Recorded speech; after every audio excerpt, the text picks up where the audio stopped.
Assalamualaikum warahmatullahi wabarakatuh. Anak-anakku semuanya, saya banggakan peserta MPLS tahun 2021 UPT SMP Negeri 10 Gresik. Alhamdulillah pada pagi hari ini kalian masih diberikan kesehatan oleh Allah Subhanahu wa taala. Saya berdoa mudah-mudahan Bapak Ibu guru dan juga kalian semua selalu diberi kesehatan oleh Allah Subhanahu wa taala. Amin Allahumma amin. Anak-anakku sekalian saya cinta dan saya banggakan, pada pagi hari ini materinya adalah tentang disiplin berlalu lintas dan juga bagaimana bahaya narkoba. Ya, jadi materi ini adalah materi terakhir atau di hari yang ketiga MPLS. Ini adalah materi yang sangat penting buat kalian semua. Karena apa? Karena disiplin berlalu lintas dan bahaya narkoba ini perlu kalian pelajari sejak dini. Ya, baik langsung saja. Yang pertama anak-anak, bahwa ada slogan menuju Indonesia tertib bersatu, keselamatan nomor satu. Tertib lalu lintas sejak usia dini. Ya, anak-anakku sekalian semuanya, kalian diwajibkan tahu, ya, tahu bagaimana supaya tertib lalu lintas ini sejak dini. Ya, makanya ada slogan dari Bapak Polisi ini, tertib lalu lintas sejak usia dini. Kemudian ada slogan lagi bahwa menuju Indonesia tertib bersatu, keselamatan nomor satu. Ya, jadi sangat penting sekali anak-anak keselamatan itu, ya. Jadi keselamatannya adalah prinsip utama berkendara. Ya, jangan sampai tergesa-gesa kemudian tidak selamat. Ya, naudzubillamin dzalik. Jadi keselamatan adalah nomor satu. Berikutnya, tata cara berlalu lintas. Ini saya mengambil pasal 105 Undang-Undang tentang lalu lintas angkutan jalanan, ya, nomor 22 tahun 2009, ya, bahwa setiap orang yang menggunakan jalan wajib berperilaku tertib dan atau mencegah hal-hal yang dapat merintangi, membahayakan keamanan dan keselamatan lalu lintas dan angkutan jalan, atau yang dapat menimbulkan kerusakan jalan. Oke, cukup jelas ya. Berikutnya adalah kewajiban pengemudi saat berkendara.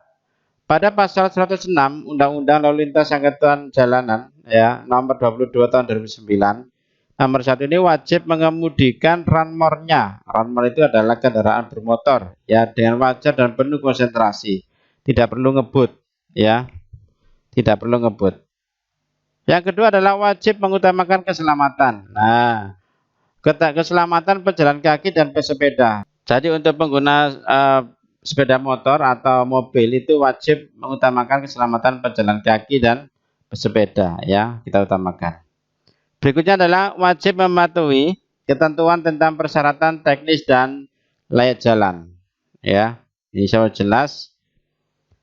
Yang keempat, wajib mematuhi ketentuan yang pertama, rambu perintah atau rambu larangan, marka jalan, kemudian alat pemberi isyarat lalu lintas, ya, termasuk ada lampu kuning, hijau, merah itu, ya. Kemudian gerakan lalu lintas, berhenti dan parkir, tanda parkir atau tanda berhenti, tidak boleh berhenti dan tidak boleh parkir atau parkir, ya. Itu ada semua. Kemudian peringatan dengan bunyi dan sinar. Kecepatan maksimal atau minimal. Nah, biasanya di jalan tertentu itu memang ada kecepatan maksimal berapa atau minimal berapa. Seperti di jalan tol, kemudian di jalan perkampungan, ya, itu biasanya rata-rata maksimal 20 menit per jam atau 10 menit per jam, itu tergantung aturan dari daerah itu, ya. Kemudian yang kelima, pada saat diadakan pemeriksaan ranmor, ranmor itu adalah kendaraan bermotor yang di jalan, ya, yaitu istilahnya operasi, ya, kalau di sini itu wajib menunjukkan STNK, ya. STNK itu adalah surat tanda nomor kendaraan itu, ya. Kemudian yang ke B adalah SIM, ya, surat izin mengemudi. Ini nanti bagi yang usia di atas 17 tahun itu boleh mengurus SIM, ya. Kemudian yang C, bukti lulus uji berkala. Ini bagi pengendara yang membawa mobil, ya, mobil yang sifatnya itu untuk angkutan, biasanya di gear, biasanya diuji berkalanya secara berkala, ya. Biasanya 1 tahun itu selama 2 kali, ya. Kemudian yang kedua, tanda bukti lain yang sah, ya. Gue jelas. Yang keenam, setiap orang yang mengemudikan ranmor atau kendaraan bermotor roda 4, R4 ini maksudnya adalah roda 4 atau lebih di jalan dan penumpang yang duduk di sampingnya wajib mengenakan sabuk pengaman. Ya, biasanya di depan itu anak-anakku ya. Jadi selain sopir ya, di sebelah kirinya sopir itu wajib memakai apa? Memakai sabuk pengaman. Ya, kalau tidak memakai maka otomatis berarti termasuk melanggar peraturan tata tertib lalu lintas. Berikutnya adalah setiap orang yang mengemudikan sepeda motor dan penumpang sepeda motor wajib mengenakan helm yang memenuhi standar nasional Indonesia atau disingkat dengan SNI ya. Jadi pada saat seseorang yang memakai motor ya kemudian berboncengan ya, makanya di bonceng itu nanti wajib memakai helm. Ya tidak hanya yang membonceng saja ya, tapi yang dibonceng pun juga demikian. Kemudian berikutnya adalah setiap orang yang mengemudikan sepeda motor tanpa kereta samping ya dilarang membawa penumpang lebih dari satu ya. Apa maksudnya ini? Setiap orang yang mengemudikan sepeda motor tanpa kereta samping. Nah seperti ini. Ini kan termasuk kereta samping ya. Dilarang membawa penumpang lebih dari satu, tidak boleh ya. Harus ideal ya. Berikutnya adalah hal-hal yang perlu diperhatikan bagi pengendara sepeda. Yang pertama adalah harus menempatkan di sisi di sebelah paling kiri dari kendaraan lain ya. Berikutnya adalah yang kedua tidak dibenarkan berjajar ke samping lebih dari 2 sepeda. Ya, biasanya ini para konvoi ya, tidak boleh, tidak dibenarkan itu ya. Ketika saya mengendarai sepeda ya, tidak boleh beriringan sebelah kanan kiri tapi harus ke bawah, ya ke belakang maksudnya ya. Karena biar tidak menutupi jalan menutupi jalan pengguna lain ya. Yang ketiga dilarang bergantungan pada kendaraan bermotor yang sedang berjalan ya. Bergelantungan itu ya maksudnya ya yang bermain-main itu ya, yang biasanya atraksi itu ya.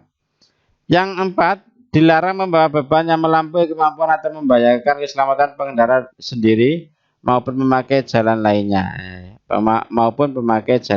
Jadi anak-anakku biasanya ketika saat ini ada di Gresik ya, yang ada di Gresik ini biasanya kan ada apa itu truk gitu ya, dilarang sampai melampaui batas dari bak dari truk itu ya. Biasanya dulu itu kan pernah ada ya dan truk itu yang mundung-mundung tanpa dikasih terpal sehingga mengganggu pengendara yang lain. Berupa apa? Ya berupa debunya itu karena kena angin ya, makanya ini salah ya, tidak boleh.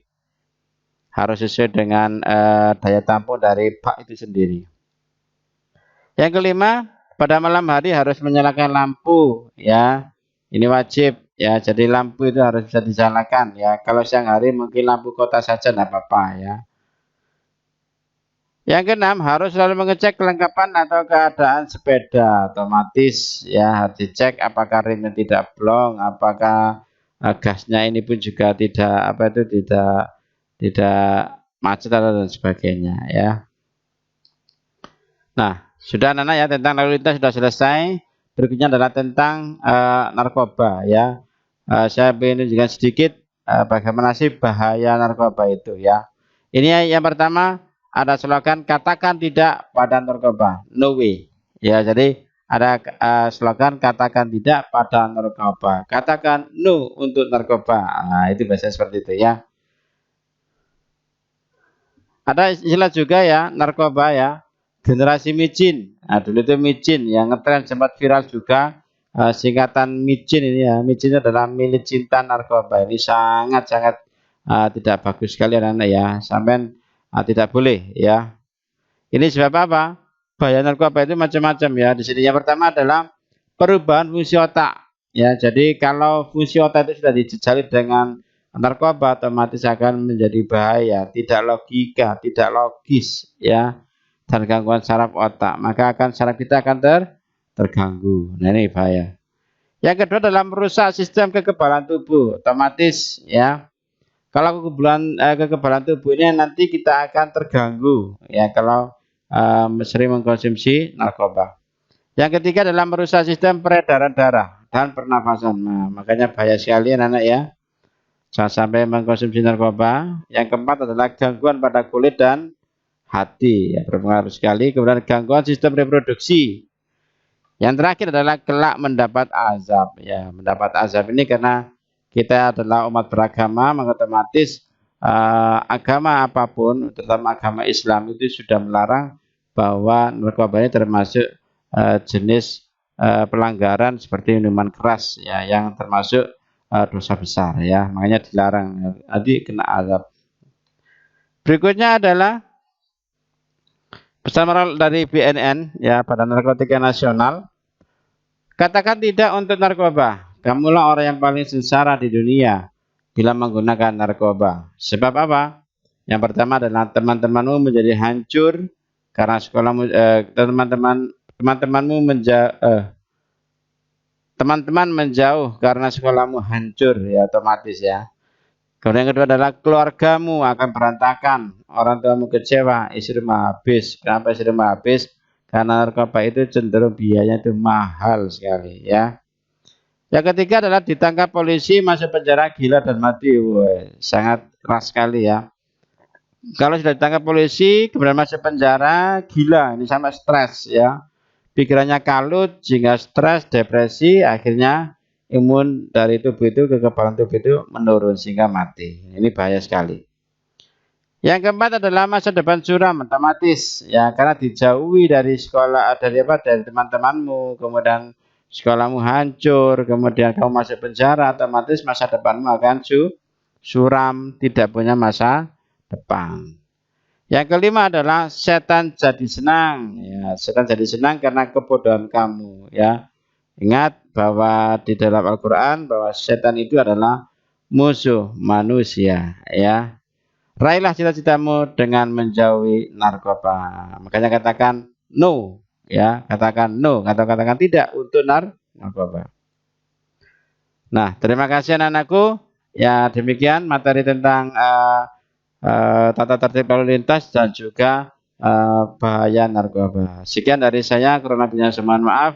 Dengan ucapan yang jelas dan mustaqim, saya kira wassalamualaikum warahmatullahi wabarakatuh. Sukses semua.